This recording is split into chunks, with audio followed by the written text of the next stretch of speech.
Did you know that St. Luke's University Health Network, based in the Lehigh Valley, Pennsylvania, has been recognized by the U.S. government as the highest performing health system in the United States for quality? You heard right. St. Luke's #1 recognition affirms our status as the top leader among the most respected healthcare providers in the nation, including Houston Methodist and the Mayo Clinic. To state it simply, if you want to receive the best care when you go to a hospital, come to St. Luke's. The Larry Kudlow Show. Entertaining and informative. On the Red Apple Podcast Network. So my pal, Joe LaVorgna, he's back on Wall Street. But he did serve nearly 2 years as counselor to Treasury Secretary Scott Bessent. And he was our chief economist at the White House National Economic Council in the first term when I was directing. And he's back, tanned, rested, and ready. Joe, first question is, what's going to happen to interest rates? The headline in the Journal this morning, global rates are going up. Yes, global rates are going up. It's not just in the U.S. Rates in Japan, which, Larry, have led a lot of this move higher in global yields. Their rates went up more this past week than in the U.S. And then, of course, the U.K., which has got significant political issues, their rates have gone up. So, yeah, it's a higher rate story in the short term. And there is concern, as you know, Larry, about inflation. Both CPI, consumer prices, and the producer prices were much higher than expected. So it seems to be a confluence of factor, inflation, and then tighter money in Japan and elsewhere, and a real fear that rates could push higher. So what happens if the Strait of Hormuz is open? All right, it's not at the moment. I get that. Prices hovering, WTI above and below $100, Brent a little higher. But do rates come down? The inflation rate will come down. Gasoline prices will come down. It may not come down as fast as we might hope, but the likelihood is this is a short term. Or do you think the inflation is a longer term problem? That's an excellent question, which I wrestle with, Larry. As you know, before the crisis in the Middle East, like you, I was a big believer in the disinflationary boom, and that's still going on in the backdrop given the significant capital expenditures and the rising productivity, which over time should lead to much faster wages. It's what we saw during the first Trump term and, of course, during the late 90s under Bill Clinton. I do expect inflation to move lower, but I'm not sure, Larry, if it's going to happen in the short term. And as you said, it depends much on what happens in the Middle East and those supply chains, both for energy and, of course, other importing commodities. That's going to be the driving factor, Larry. And, of course, Kevin Warsh, who believes, I think will be a great Fed chair, who believes in this disinflation story, is going to probably have to push back against some of his colleagues who will be voting this year, who actually would probably want to raise rates at some point, given the fact they were displeased. There was an easing bias this month or last month from the Fed. So good, so good, so good. Everything you want for summer is at Nordstrom Rack stores now, and up to 60% off. Stock up and save on the brands you love like Vince, Sam Edelman, Frame, and Free People. Join the Nordy Club to unlock exclusive discounts, shop new arrivals first, and more. Plus, buy online and pick up at your favorite Rack store for free. Great brands, great prices. That's why you Rack.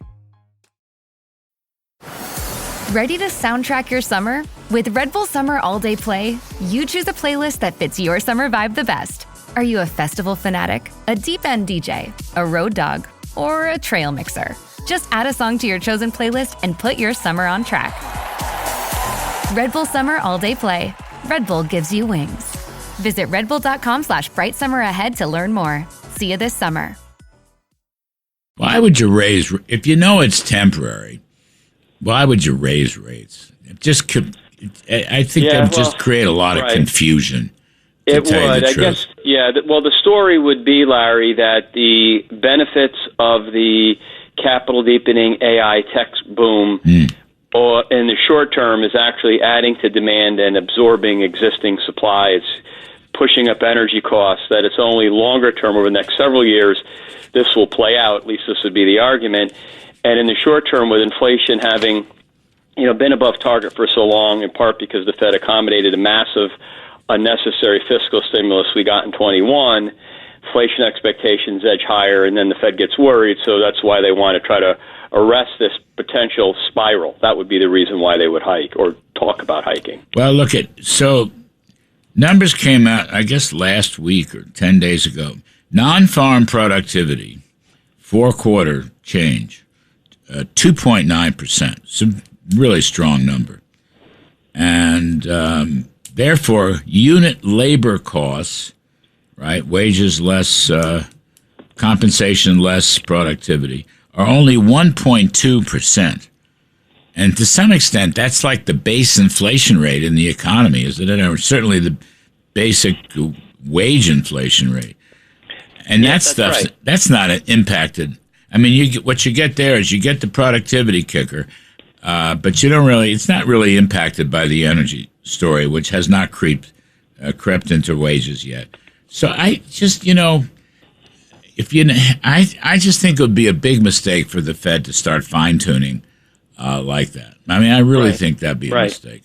Yeah, no, I mean, and you raise an excellent point. The labor cost story is still very contained, and the Fed looks at that. The issue would be, I guess, Larry, if they started to see nominal wages accelerate, do the Phillips curvers on the board want to then push too tight, and that's where Kevin is going to, I think, be able to make a persuasive case, or at least try to get the committee not to be aggressive, perhaps in the short term.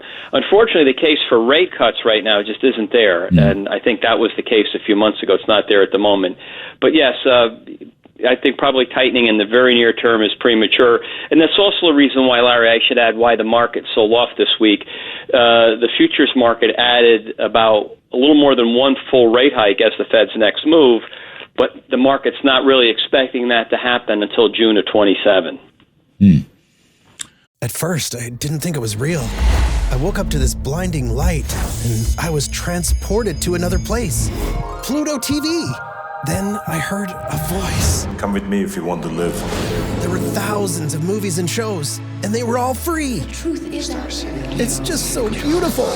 On Pluto TV, free streaming of Terminator 2, Fringe, Arrow, The 100, and The X-Files may cause excitement, loss of sleep, and sudden belief in extraterrestrials. No credit cards or alien encounters necessary. Pluto TV. Stream now, pay never. This is a Bose moment. It's 10 blocks from the train to your apartment door. 10 basic, boring city blocks until the beat drops in Bose clarity. Streetlights become spotlights as you strut down the sidewalk, your own personal runway. With Bose, you get every note, every bass line, every detail, just as you should. Those 10 blocks, they could be the best part of your day.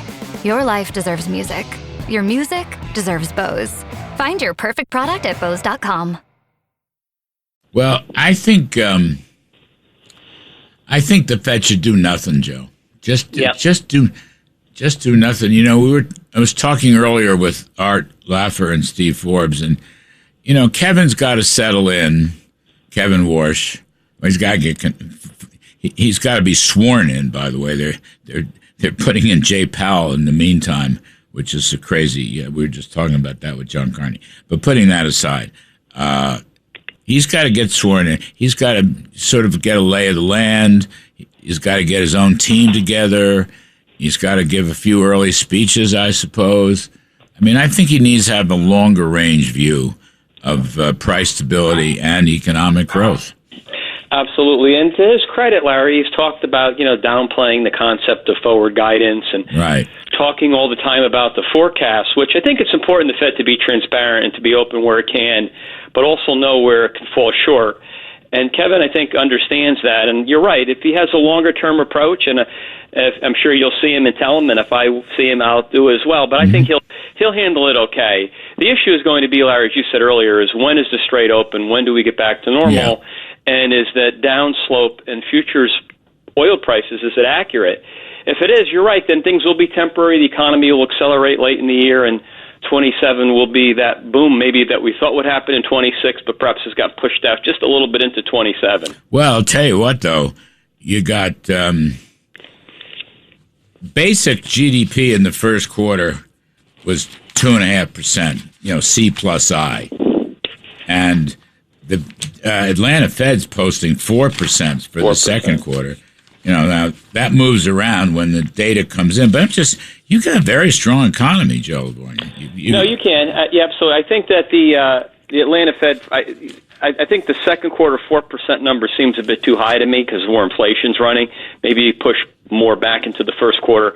Fourth quarter last year, I think, will be revised up. But yes, you're right. I mean, the economy still is performing extraordinarily well. And Larry, that does speak to deregulation, low tax rates, supply side policies, and a general certain optimism that the U.S. is the most dynamic economy in the world. Its labor market's the most flexible. Yeah, so look, I would love to have growth surprise to the upside. It'd be a wonderful thing.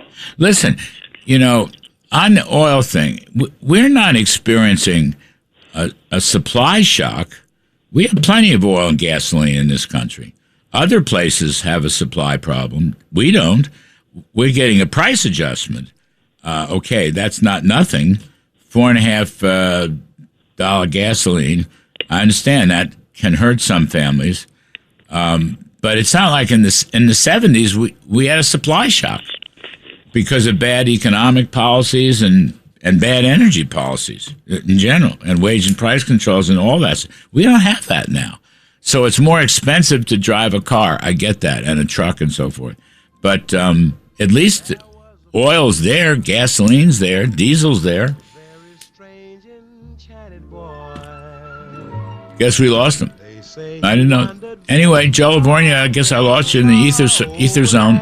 Thank you for coming on. Congratulations on your government service. We're going to talk to Bret Baier, Fox News' Bret Baier, about his new book. Please stick around, folks. The Case for America. I love that. The Larry Kudlow Show on the Red Apple Podcast Network.